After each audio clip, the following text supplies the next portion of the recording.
인간은 빼앗기고 하나님은 되찾아 주십니다. 창조주 하나님께서 인간을 만드실 때 하나님은 그들에게 하나님의 형상을 주셨습니다. 그러나 타락한 인간은 하나님의 형상을 빼앗기고 말았죠. 자기가 하나님의 형상으로서 얼마나 가치 있고 존귀한 존재인지를 잃어버린 채 서로를 경쟁의 대상이나 이용하는 도구로만 여기게 되었고, 그래서 인류는 서로가 서로에게 상처를 주고 상처를 받으며 살아가게 되었습니다. 하나님은 인간에게 생명을 주셨습니다. 그러나 죄로 인해 하나님과 분리된 인간은요, 그 생명을 빼앗기고 말았습니다. 영생이 있음을 알지도 못한 채 이 땅 위의 것들에만 매여서 두려워하고 우울해하고 분노하면서 그렇게 살아갑니다. 하나님은 인간에게 예배를 주셨습니다. 그러나 무지하고 어두움 가운데 떨어진 인간은 하나님의 영광을 썩어질 우상의 것으로 바꾸어 버렸습니다. 오직 하나님만이 모든 영광과 예배를 받으시기에 합당하신 분이심을 알지 못하고 아무것도 아닌 그 우상에게 절하며 섬기며 헛된 것을 경배하며 그것에 질질질질 끌려다니는 그런 삶을 살게 돼버렸습니다. 그렇게 인간은 하나님이 주신 것들을 빼앗겨 버렸습니다. 하지만 하나님은 그냥 내버려 두지 않으셨죠. 인간이 빼앗긴 것들을 되찾아주기 위해서 독생자 예수도 아낌없이 이 땅에 우리에게 내보내어 주셨습니다. 완전한 하나님이신 예수님께서 우리와 똑같은 인간의 몸을 입고 오셔서 우리에게 잃어버린 하나님의 형상을 되찾아 주셨습니다. 누구든지 하나님의 아들 예수를 믿기만 하면은 그 아들 안에 있는 영생을 소유할 수 있게 해 주셨습니다. 뿐입니까? 예수 안에서 하나님의 영광의 빛을 보게 하셨고, 그분의 십자가 죽으심과 부활을 의지하여서 하나님의 은혜의 보좌 앞으로 담대히 나가 예배 드릴 수 있게 해 주셨습니다.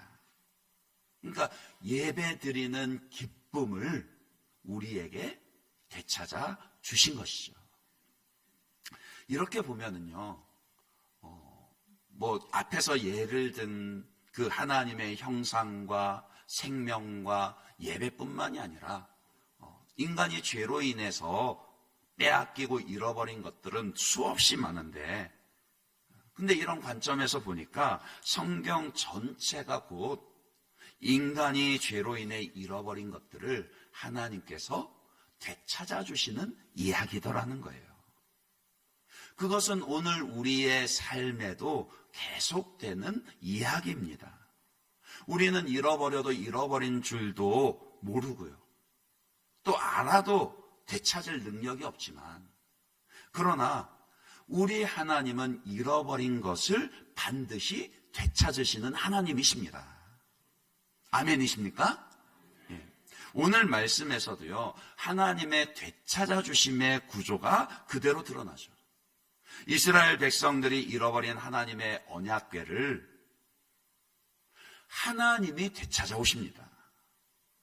그 백성들이 스스로의 힘으로 빼앗긴 언약궤를 되찾아 온 게 아닙니다. 전쟁에서 패배하고 하나님의 언약궤마저 빼앗긴 것을 분하게 여겨서 절치부심, 이를 갈고 칼을 갈아서 마침내 그들이 싸워 이겨서 자기들의 힘으로 빼앗아 온 게 아닙니다. 그런 이야기가 아닙니다. 누가 되찾아 오셨다고요? 하나님이요. 하나님이 직접 되찾아 오셨습니다. 왜요? 이스라엘 백성들에게 주신 이 언약궤는 결코 빼앗겨서는 안 되는 것이거든요. 그것은 언약궤가 상징하는 내용 때문입니다. 전에도 말씀을 드렸지만 언약궤 자체가 중요한 게 아니라 그 언약궤가 상징하는 실체가요. 즉 하나님의 임재가 정말 중요한 겁니다. 솔직히 언약궤는요, 없어도 그만입니다. 그 상징하는 실체가 되는 하나님의 임재가 없으면 언약궤는 그냥 금 입힌 나무 괴짝에 불과하다, 그렇게 말씀을 드렸습니다. 언약궤는 없어도 돼요. 그러나 언약궤가 상징하는 하나님의 임재는 결코 없어서도 빼앗겨서도 안 되는 것이라고요. 그래서 지금 이 시대에는 더 이상 언약궤가 없어도 괜찮습니다. 그래서 하나님의 섭리 가운데 감추셨죠. 혹시 여러분 가운데 지금도 하나님의 언약궤가 예루살렘 성 어디에 있다든지 뭐 어느 박물관에 있다든지 그런 얘기 들어보신 적 있으십니까? 없죠. 왜요? 이제는 없어도 되거든요.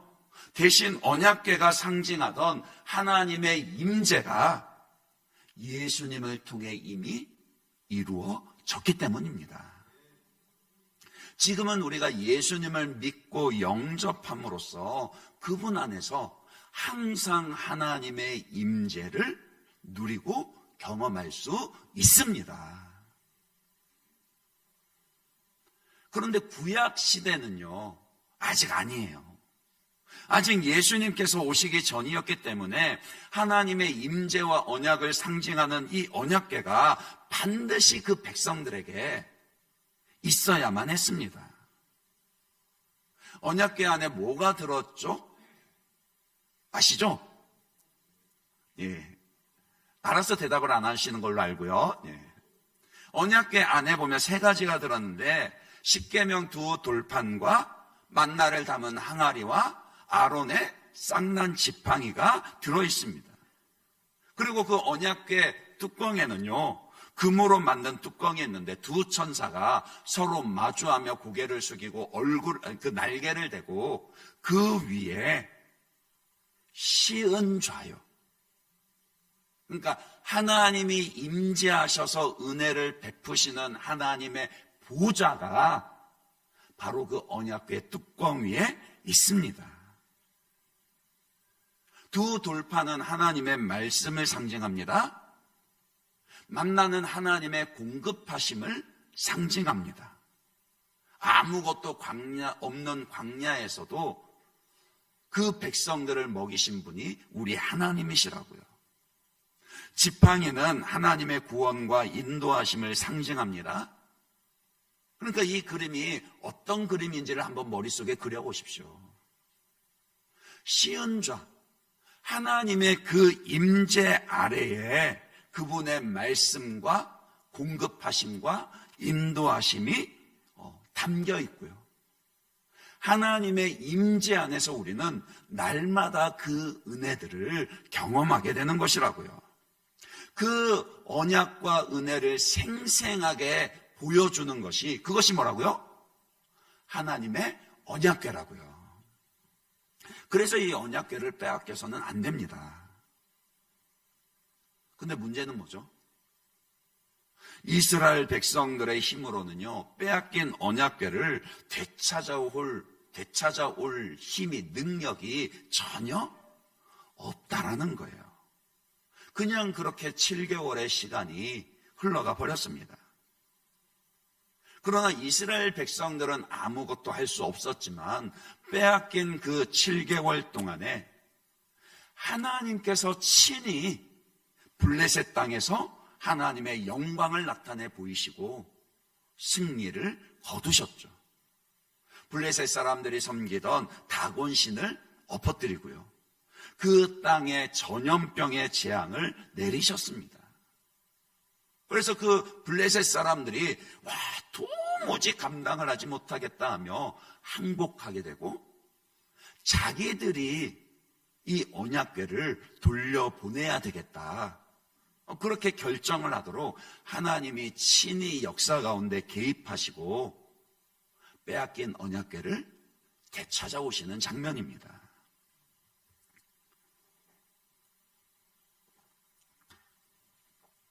그런데 블레셋 사람들의 입장에서는요, 마지막까지 확인하고 싶은 마음이 있었던 거예요. 자기들에게 닥친 이 엄청난 재앙이 정말 여호와 하나님으로 말미암은 것인지 아니면 우연히 된 일인지 그것 끝까지 확인하고 싶었습니다. 사실은 이미 여호와 하나님이 하신 일이라는 것을 알고는 있었어요. 그래서 아스돗에서 가드로, 가드에서 또 에글론으로 저마다 그 하나님의 그 언약궤를 밀어내기에 서로에게 떠넘기기에 바빴지만은, 그러면서도 또 한편으로는 아니었으면 하는 그런 마음이 있었더라고요. 왜냐하면은 지금까지 자기들이 의지하던 자기들의 신이 아무것도 아니라는 거, 그거 인정하는 거 싫었고요. 그러니까 하나님의 언약궤가 그 다곤신을 물리치고 재앙을 내리는데 자기 신들이 보호를 못 해주잖아요. 하나님 앞에서는 자기 신들이 아무것도 아니라는 거, 그토록 자기들이 의지하고 매달리며 살아왔던 게 아무것도 아니라는 거, 그거 인정하기 싫었고요. 또 자기들이 자랑하던 그 승리와 성공에 상체계를 내는 게 싫었기 때문입니다. 그래서 돌려보내기는 해야 되겠는데 그냥 돌려보낼 수는 없고 꾀를 낸 것이요, 사람이 끌지 않는 수레에 실어서 이스라엘로 돌려보내는 것이었어요. 생각해 보세요. 정상적인 방법이라면 어떻게 보내야 합니까? 어떻게 보내야 하죠? 자기들이 직접 가져다 주든지, 그게 정 싫으면은 이스라엘 백성들한테 니들이 와서 가져가라, 그래야 될 거 아닙니까?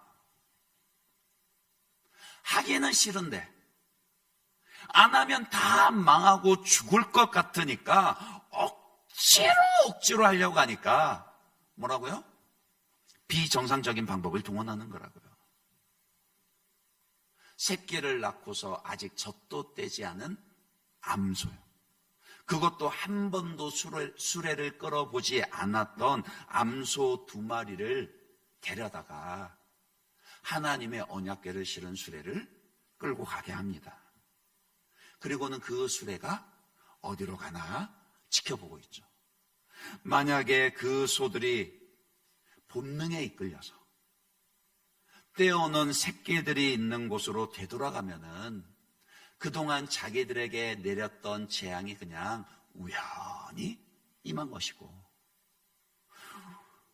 그렇지 아니하고 혹시라도 소들이 자기 새끼들 상관없이 이스라엘을 향해서 곧바로 올라가면은 이것은 분명히 하나님이, 이스라엘의 신인 여호와 하나님이 내리신 재앙이다, 이렇게 생각하기로 결정을 한 겁니다. 그런데 가만히 보시면은 블레셋 사람들이 하나님의 언약궤를 돌려보내는데 그냥 언약궤만 수레에 실어서 보낸 게 아니었죠. 오늘 본문 4절 5절입니다. 다시 보시면은요, 그들이 이르되 무엇으로 그에게 드릴 속건제를 삼을까 하니 이르되 블레셋 사람의 방백의 수요대로 금 독종 5과 금쥐 5마리라야 하리니 너희와 너희 통치자에게 내린 재앙이 같은 민이라. 5절은 같이 읽어볼까요?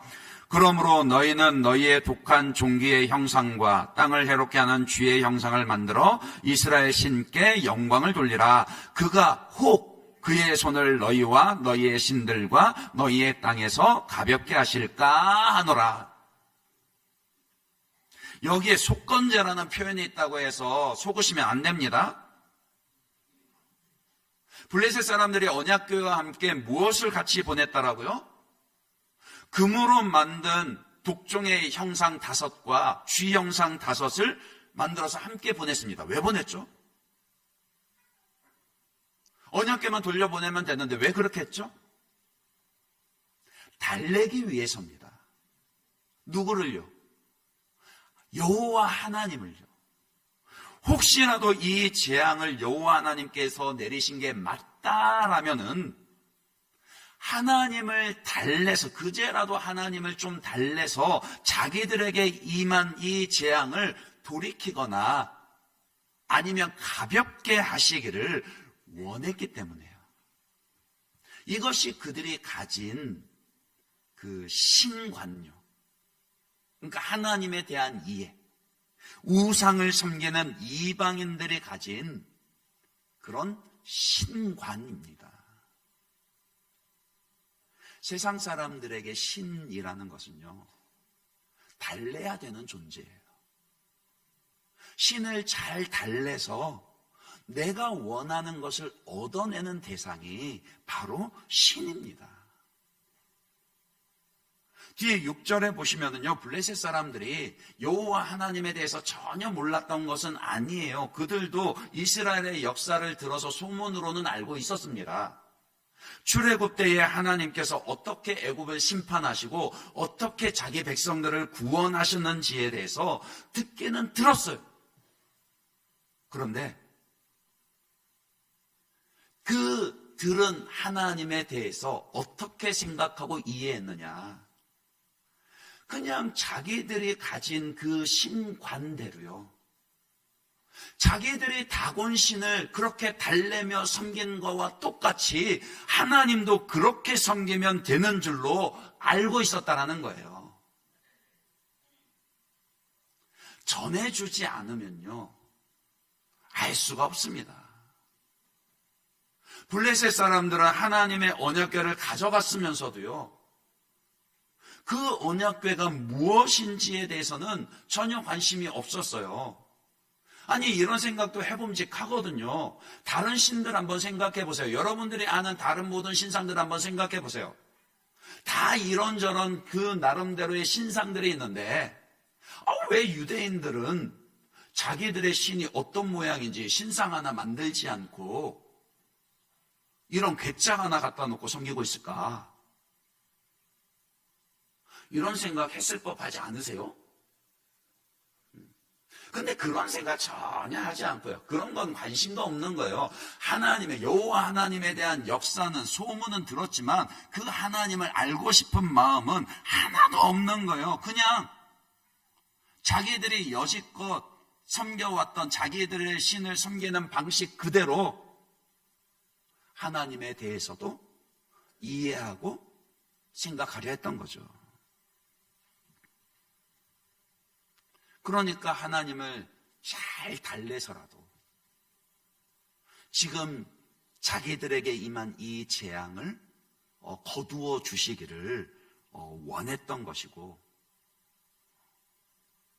그저 하나님의 언약궤를 자기들 승리한 그 자랑하는 데만 이용하려 들었던 것이죠.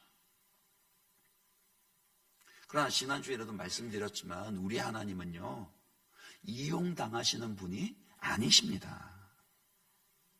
나중에는 하나님의 그 재앙 때문에 죽을 것 같으니까 이제 와서 이제 이 금독종과 금쥐를 만들어서 달래라고 하는데, 이게 왜 그랬다고 아까 말씀드린, 자기는 여지껏 신을 그렇게밖에 안 섬겨왔던 거예요. 다른 방법을 모르는 거예요. 하지만 하나님은 다릅니다. 여호와 하나님은요, 우리 하나님은요, 사람이 달래줘야만 하는 그런 다른 우상들과는 완전히 다르더라고요. 하나님은 그런 식으로 달랠 수 있는 분이 아닙니다.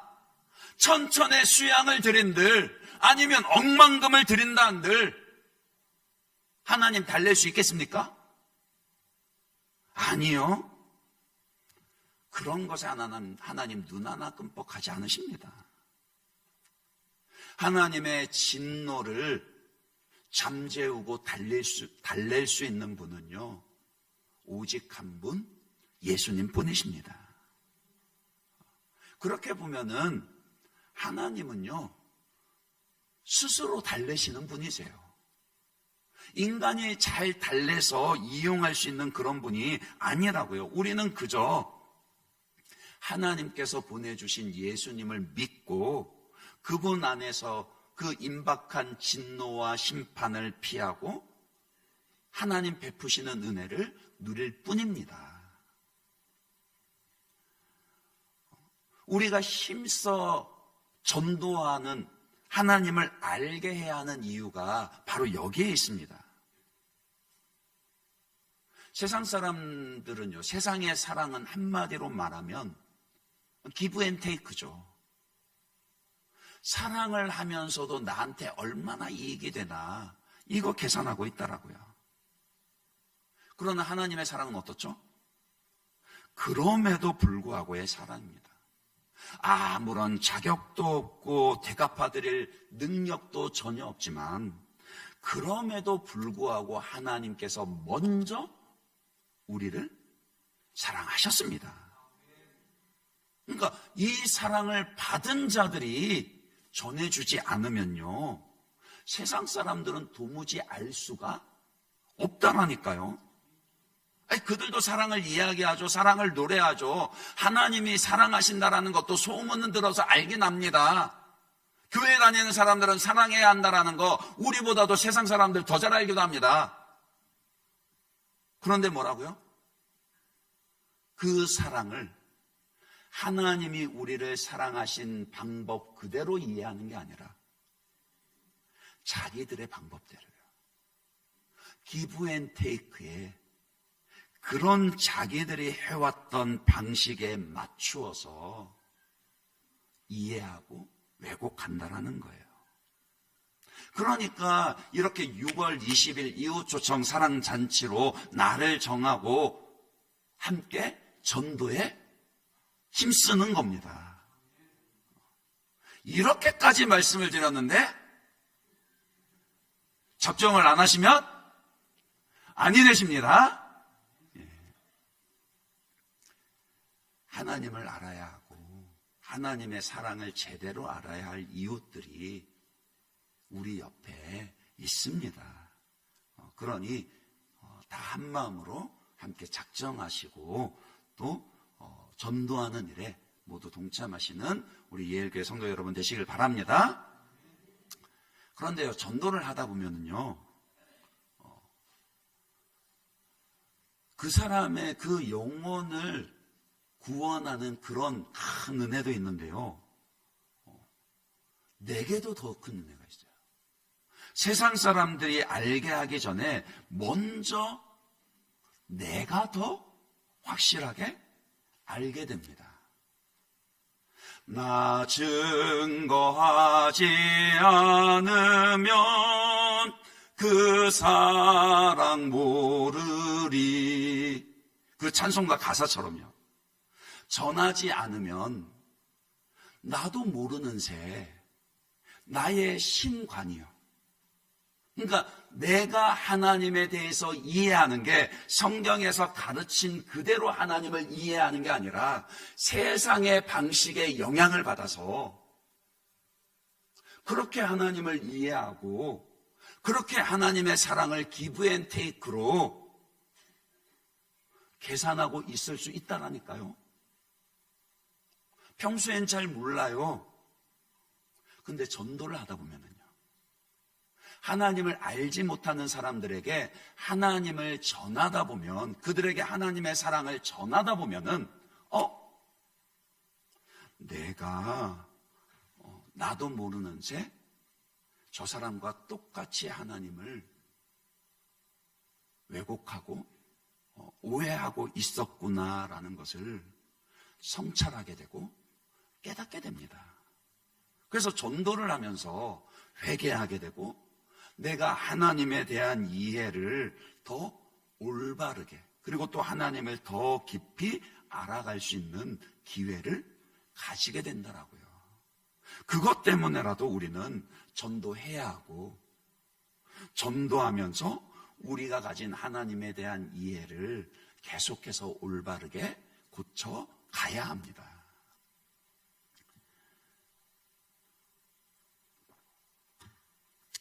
예전에는요, 오늘 이 본문을요, 설교자들이 설교할 때 하나님의 그 언약궤를 싣고 가는 이 두 암소를 우리에게 투영하는 경우들이 많았습니다. 주로 이제 헌신 예배 설교할 때 이 본문을 가지고 설교를 많이 했어요. 아마 여러분들 가운데도 들어보신 분들이 계실 거예요. 우리가 하나님께 헌신할 때는 벳세메스로 가는 그 두 암소와 같아야 합니다. 하나님께 헌신하기 위해서는 새끼 송아지도 떼어놓는 눈물 어린 헌신이 필요합니다. 벳세메스로 올라갈 때는 좌로도 우로도 치우치지 아니하고 오로지 한 길만 바라보며 끝까지 가야 합니다. 그러고서도 끝에 가서는 뭐라고요? 마지막 도착지에서는 자기를 제물로 하나님께 드리듯이 온전히 우리를 하나님께 드리는 그런 헌신을 드려야 합니다. 이런 식으로 우리의 헌신을 강조하기 위한 본문으로 해석을 할 때가 많이 있었거든요. 하지만 하나님의 언약궤를 실은 이 두 암소들은요, 우리가 아니라 예수님께 투영을 해야 합니다. 말씀드렸듯이 하나님의 언약궤가 돌아오는 데 있어서요, 이스라엘 백성들이 헌신한 거 아무것도 없습니다. 그렇잖아요. 그들이 하나님의 언약궤 돌아오는데 뭐 길이라도 한번 쓸었습니까? 아니면 뭐 현수막이라도 하나 걸었습니까? 아무것도 없었어요. 오로지 누가 다 하셨다라고요? 하나님이 다 하셨다라고요. 하나님의 언약궤가 상징하는 것이 무엇이라 그랬습니까? 하나님의 임재라 그랬습니다. 그런데 죄로 인해서 하나님과 단절된 우리에게 다시금 하나님의 임재를 되찾아 주신 분이 누구세요? 오직 예수님 뿐입니다. 우리를 구원하시고 하나님의 임재를 우리에게 가져다 주시기 위해서 예수님은요, 좌우를 돌아보지 않으셨습니다. 좌고우면하지 않으셨더라고요. 처음부터 예수님은요, 그 삶의 목적과 방향이 십자가만을 향해 있었습니다. 그렇게 주어진 삶을 사셨어요. 겟세마네 동산에서 땀방울이 핏방울이 되도록 기도하실 때 아버지 할 수만 있거든 이 잔을 내게서 지나가게 하옵소서 기도하신 적도 있기는 했지만, 그러나 항상 기도를 마칠 때는 뭐라고요? 내 뜻대로 마옵시고 아버지의 뜻대로 되기를 원하나이다. 그렇게 기도하셨고 기도한 그대로 죽기까지 순종하셨습니다. 도살장에 끌려가면서도 입을 열지 않는 그 어린 양과도 같이 묵묵하게 십자가의 길을 가셨잖아요. 그 예수님으로 말미암아 우리는 구원을 받았고 잃어버린 하나님의 임재를 되찾았습니다. 그것이 예수님의 약속이에요. 성경 여러 군데 있지만 요한계시록 3장 20절 말씀 한번 볼까요? 여러분들 잘 아시는 말씀이죠. 한번 읽어봐 주세요. 같이 읽습니다. 시작. 내가 문 밖에 서서 두드리노니 누구든지 내 음성을 듣고 문을 열면 내가 그에게로 들어가 그와 더불어 먹고 그는 나와 더불어 먹으리라. 예수님은 바로 지금 여러분의 마음 문을 두드리고 계십니다. 누구든지 두드리는 예수님의 음성을 듣고 그 문을 열어드리면 주님은 그에게로 들어가서 그와 더불어 먹고 그 사람은 주님과 더불어 먹게 될 것이라고 약속하셨다라니까요. 약속하고 지키고 계시다라니까요. 그러니 지금 여러분의 마음에 예수님을 모셔드리고 하나님의 임재를 누리시기 바랍니다. 예수님을 믿는다고 하면서도 하나님의 임재를 경험하지 못한다라면요, 그 사람은 마치 언약궤를 빼앗긴 이스라엘 백성과도 같은 겁니다. 언약궤를 빼앗기고 난 후에 그 당시 이스라엘 백성들 그 입장에서 보면은요, 이 언약궤를 다시 되찾아오는 것, 그리고 하나님의 임재를 경험하는 것은 감히 바랄 수 없는 그런 은혜였을 겁니다. 아마 그들은 이 빼앗긴 언약궤가 알아서 돌아올 것이라는 것은 상상도 못했을 거예요. 여전히 하나님의 백성이긴 하지만요. 언약궤를 빼앗겼어도 여전히 하나님의 백성이기는 했지만, 그러나 그들은 무기력했고 두려움과 절망 가운데 빠져 있었습니다. 아이, 염치가 있지.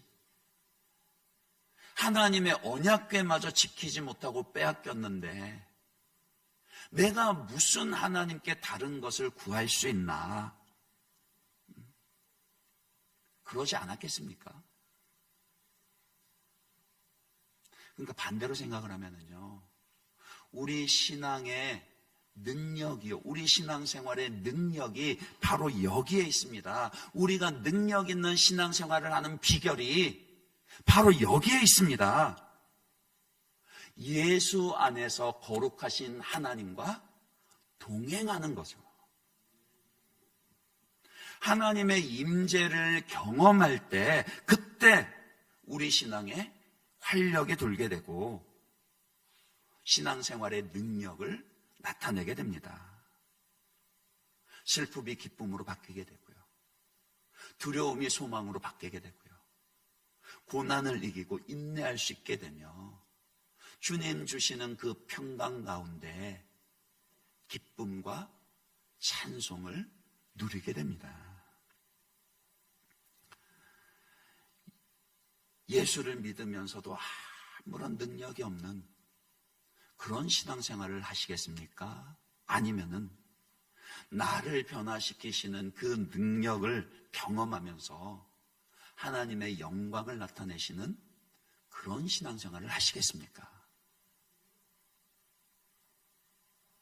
지금 마음속으로 다 대답하신 거죠? 다 후자라고 대답하신 거죠? 당연히 후자 아닙니까? 그렇다면은 예수님을 마음에 모셔드리고 그분을 통한 하나님의 임재를 갈망하고 기도하셔야 한다라고요.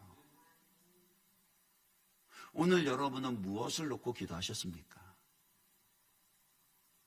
여러분이 바라는, 하나님의 응답을 바라는 기도의 제목은 무엇입니까? 그 중에 하나님의 임재가 있으십니까? 신앙 가운데 하나님의 임재가 회복되기를 가장 우선하여 갈망하며 기도해야 합니다. 하나님의 언약궤가 벳세메스에 도착했습니다. 몰래 뒤따르면서 지켜보던 블레셋 방백들은 그제서야 되돌아갑니다. 끝까지 긴가민가 헷갈려하던 그들이었지만은 이제 그 되어진 일을 보고는요, 이방인인 블레셋 사람들조차도 도무지 인정하지 않으면 안 된 그런 형편의 장. 그러니까 그들로서도 여호와 하나님을 완전히 인정할 수밖에 없게 됐더라고요.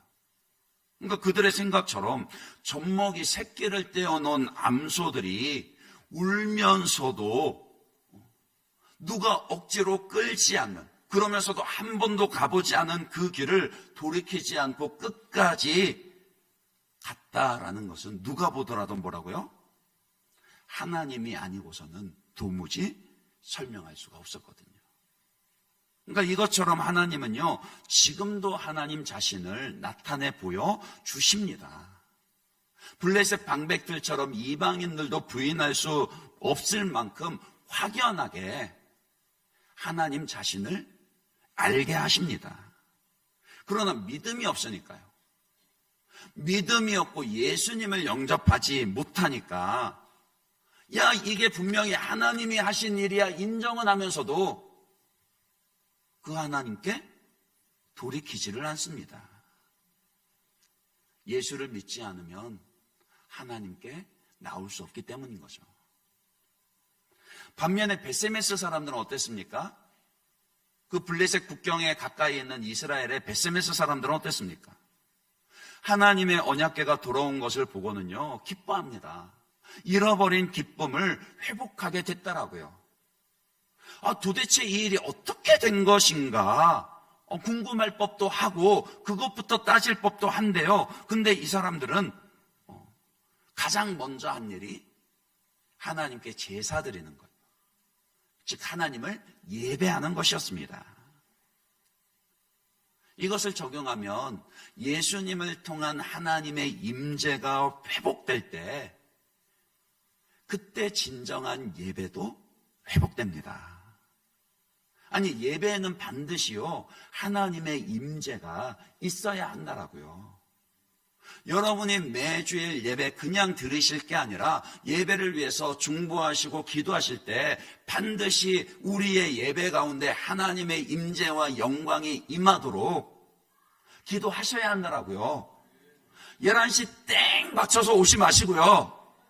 찬양팀 찬양 시작하고 난 뒤에 오실 것이 아니라 10분 전에 오셔서 오늘 예배 가운데 하나님이 임재하시고 은혜 베풀어 주시기를 사모하시며 미리 기도하시라고요. 예배에 하나님의 임재가 회복되면은요, 더불어서 누리게 되는 은혜들이 있습니다. 아까 언약궤 뚜껑 위에 하나님 임재하셔서 은혜 베푸시는 시은자가 있다 그랬는데, 히브리서 4장 16절에 그 보좌가 다시 등장합니다. 이 구절도 잘 아시는 말씀이죠. 같이 읽어볼까요? 시작. 그러므로 우리는 긍휼하심을 받고 때를 따라 돕는 은혜를 얻기 위하여 은혜의 보좌 앞에 담대히 나아갈 것이니라. 아멘이십니까? 이제 우리는 언제라도 우리를 긍휼히 여겨주시는 주님 안에서 담대히 하나님의 은혜의 보좌 앞으로 나아갈 수 있게 되었다라고요. 하나님의 은혜의 보좌 앞으로 담대히 나아갈 뿐만이 아니라 우리에게 필요한 모든 은혜들 얼마든지 구할 수 있게 되었습니다. 그 은혜가 지금 예수님 안에서 예배드리는 저와 여러분에게 주어졌다라고요.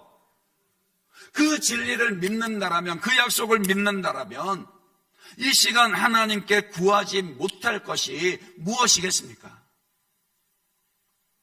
하나님의 은혜 보좌 앞으로 담대히 나아가시기 바랍니다. 때를 따라 돕는 은혜라 그랬습니다. 여러분에게 오늘 필요한 은혜들은 무엇이든지 구하십시오. 언약궤 안에 있던 십계명 두 돌판이 돌아온 것처럼 날마다 내 영혼의 양식을 먹여주시기를 간구하십시오. 만나 항아리가 돌아온 것처럼 일용할 양식을 위해서도 얼마든지 구하십시오. 아론의 쌍난 지팡이가 돌아온 것처럼 여러분의 장래의 걸음 가운데 하나님 인도해 주시기를 구하십시오. 그러나 그 무엇보다도요, 하나님의 임재를 가장 우선하여서 간절히 사모하고 기도하시기 바랍니다. 오늘이 예배의 자리에서부터 하나님의 임재를 누리셔야 하고요, 그 은혜를 가지고 가정으로 세상으로 돌아가야 그곳에서도 날마다 그리스도인답게 당당하게 하나님과 동행하며 삶을 살아낼 수가 있습니다. 말씀을 맺겠습니다. 몰라서 그렇지 죄로 인해 우리가 빼앗긴 것들이 실은 너무 많습니다. 그래서 하나님은 지금도 우리가 빼앗기고 잃어버린 그것들을 다시 되찾아주는 일들을 하고 계십니다. 그 일을 통해서